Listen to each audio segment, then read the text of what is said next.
Today, we become legends. For most of the lifespan of our current Season 8 starter items, Bluestone Brooch has been the way to go for the most part. Corrupted Bluestone, or Redstone as it's called by most, is a bit more weird in what it gives you compared to Brooch. Here's the two options side by side. Bluestone Brooch has slightly better base stats, trading 5 power for 50 health and 10 of both regen. They both cost the same, being starter items, so the only real difference we need to look at for these two when deciding between them are the passives. Brooch offers a strong, focused passive with 160 damage plus 12% of the current health to gods over 2 seconds when you land an ability. Subsequent hits on the same target within 3 seconds do half damage. And then we have Redstone. Enemies hit by your damaging abilities are corrupted, taking 250 physical damage over 6 seconds and reducing their attack speed by 10%. Subsequent hits on the same target do half the bonus damage for the next 3 seconds. Each time you apply corruption, you gain 10% attack speed and 5% increased protection for 6 seconds up to a maximum of 5 stacks. So what this essentially boils down to is the same thing as Brooch, but less damage while also reducing enemy attack speed, increasing yours and giving you a large amount of percent protections. The damage is honestly not that much lower than Brooch, with 300 now after the buff versus Brooch's 160 plus 12% current health. That might sound a bit scary, but if we just simplify here and say that on average targets you hit with your abilities are at 50% of their health, this essentially gives you an average value of about 6% max health on every hit. This isn't how it actually works, but is a good way to visualize how the damage can vary with percent current and percent missing health numbers. 6% max health for reference is around 135 damage to a late game squishy, 2250 HP, and around 210 damage to a late game tank at 3500 HP. So that gives us an admittedly quite rough damage range for Brooch of 295 to 390. Compare that to Redstone's flat 300 after the buff and you're not even gaining that much damage for going Brooch. Now, granted, assuming your target is at 50% health on average is oversimplifying it for the sake of comparison, and it will be more likely you're hitting a target closer to full health than 0, which would make the Brooch number quite a bit larger. However, even if we assume the target is at full health and therefore 12% current health is the same as 12% max health, which is the ideal situation for this item by the way, then the damage to a late game tank goes up to 420, which if you add that to the base is 580 damage. Even then, 580 versus 300 is a big difference.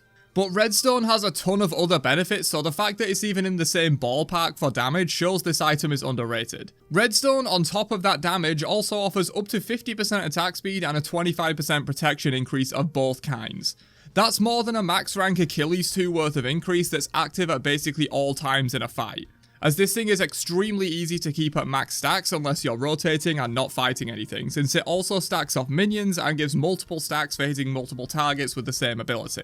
When it matters, this thing will almost always be at max stacks, so you can pretty much just add these stats onto the item. It's not quite that good, but it's close. That plus 25% protection increase of both kinds is really what is slept on for this item in my opinion. The attack speed is kind of insane and is the highest of any single item in the game, but a 25% increase on all your prots in the fights where it matters is completely nuts, and was still really good before this recent buff at 20%.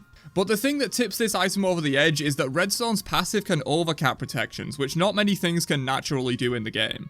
I did some research a few weeks back actually into what protection items and abilities can overcap and found mixed results. But for the most part, I found percent increases can overcap while flat increases can't. As always with Smite's mechanics though, the game is built on spaghetti code and there were some exceptions like Fafnir's passive that is flat but can overcap, and Nemesis ult which is percent but can't. Tangents aside though, Redstone can overcap prots, which is an insane benefit as even at the protection cap you don't feel super tanky in modern Smite in the late game.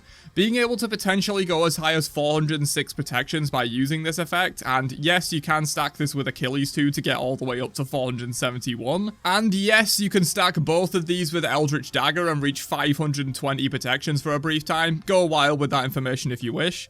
But the attack speed is I think why people have overlooked this item for so long. Genuinely, I think this thing would have seen more play if it just front and center presented you with the damage over time and protection increase and had another defensive stat like CCR attached or something, since people would look at the item in a much different way, as an amazing full tank option, not a bruiser attack speed shredder option. If you're a god that likes Bluestone in the laning phase and likes attack speed in the late game, then you are probably already building this item, but those kinds of gods are pretty niche, so it rarely saw play. But with the buffs, and honestly before them, I think this item was worth building on almost anyone that was going Brooch. There are a few exceptions like Arthur, who doesn't really use the attack speed and abuses the damage really well, but for the most part, any solo laner that likes Bluestone could go this and would be fine. Oh, and I haven't even mentioned this whole time that this item also reduces enemy attack speed as one final straw. This item was heavily underrated and underused, leading to it getting a few consecutive buffs since Season 8 launch, while Bluestone has been nerfed. And I think this most recent buff pushes Redstone over the edge into being just generally more useful in almost every situation than Bluestone Brooch, even if you don't care about the attack speed much.